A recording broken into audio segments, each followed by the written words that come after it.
Now that I've given you the do's, let's go to the don'ts. Okay, don'ts. Use filler. This is one that I want to go back to the formulas we just talked about. Your whole point, again, let's go back to Sugarman's example. Your first sentence is set up to get them to read the second. While you may really hope that your prospect is doing well, or that they had a good weekend, or that they enjoyed their vacation, your first sentence is where you need to grab their attention. So I want you to imagine that every person that you email you're taking $500 of their time to read it. Where should you really be starting? It doesn't mean that I'm suggesting that you be cold and impersonal. If you really know somebody and you have a very close personal relationship and this is just a casual back and forth email, absolutely include those things. But if I've never met you and you're connecting with me on LinkedIn and you say, I hope all is well, you don't know me to hope all is well. Don't waste your first line. Get me to read your second. This one I know none of you really do, but I included it just in case somebody thinks it might help you stand out, is don't shout.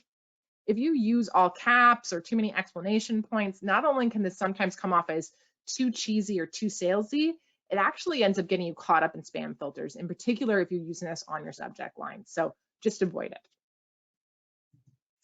Number 3 is one that's very hard for us to avoid, which is using industry jargon. I sometimes get caught at this.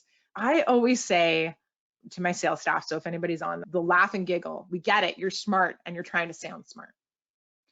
The problem is that it doesn't actually feel relatable or relevant to those that we talk to. Here's a perfect example. If you've ever been through our sales cycle, or if any of you are going through it right now, and very first call, we start talking about all the different embed codes that we have for all our links. Like, you're like, what embed codes? Wait, back up.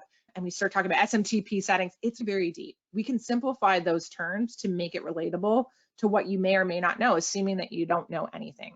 And so the suggestion that I give is that simple sells, and to try to avoid industry jargon. In fact, when you write your email, pretend like the person that you're talking to has no idea how you're talking to it. So you probably have heard people say, try to write like you're writing to like a 5th grader. The same applies when we're writing our marketing emails. We want to make an assumption that we can keep this simple.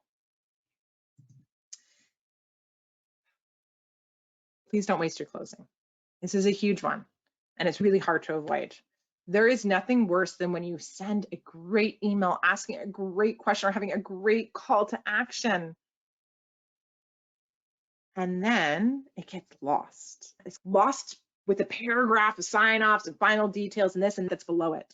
And now they didn't reply to your question that you asked them. Not only does your question stand out better when you put your question or your ask on the last line, psychologically, people feel more obligated to answer you. So it's a dual benefit. Okay, I hope these are helpful. I see a couple questions that are popping up, so I think this is on the right track for you. Here is one that I learned from one of our advisors, and it actually blew my mind about how well that it worked. Once I started thinking about it and doing research, it was even better. If Carrie Bolton somehow sees this, she talked about this years ago in front of us at a summit, and it's a technique that she learned. It's to avoid using the word follow up and check in. So don't use the words follow up and check in. If this is a sales email, both of these statements make your email more about you than your prospect. In other words, it's about what you would use when your homework is due. There's the way that I want you to think about it. It's, I need to follow up with you because you didn't get back to me and I need your answer. I'm checking because I still haven't heard back from you. Instead, try to ask for feedback. Feedback is one of the most powerful words that you can replace both follow up and check in on, because the reality is that you actually care about their opinion. You want to hear what it is that they have thought about the email that you sent, or the question that you ask, or the sales cycle, or whatever it is.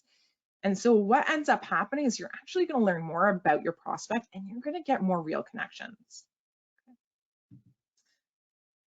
This is my last one. And again, it's something that I'm just going to flag to think about for all of us, because I think we've all had this scenario where this comes up. This is called failing to be relevant. There's lots of ways that we want to be relevant, but really we want to make sure that whatever we're sending matches the prospect. So we don't make assumptions if we're not sure. We don't go too deep into those assumptions if they don't work. There was a good example that came in to bring this all together for me personally. Last week, I got a message that was designed for owners of construction businesses looking for equipment loans. It was a very weird one. I don't own a construction business and I'm not looking for equipment loans. And so at first I thought it was spam, but I recognized the name of the person sending it. So I actually went and looked. It turns out that they just had hit his list because I was on his list with an entirely different service offering with no ties to it. I had opted in for content related to opt-in rates. I always read lots of things that are going to help me for that. These two things are so wildly different on so many levels that I can assure you his unsubscribes went through the roof.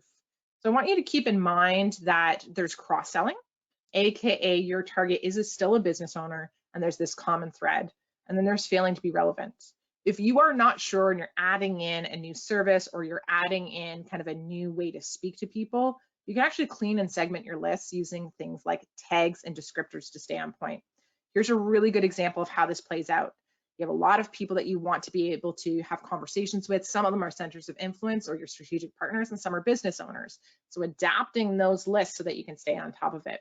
Just giving you a hint that this is all part of some of the things that are going to be coming out with Value Builder.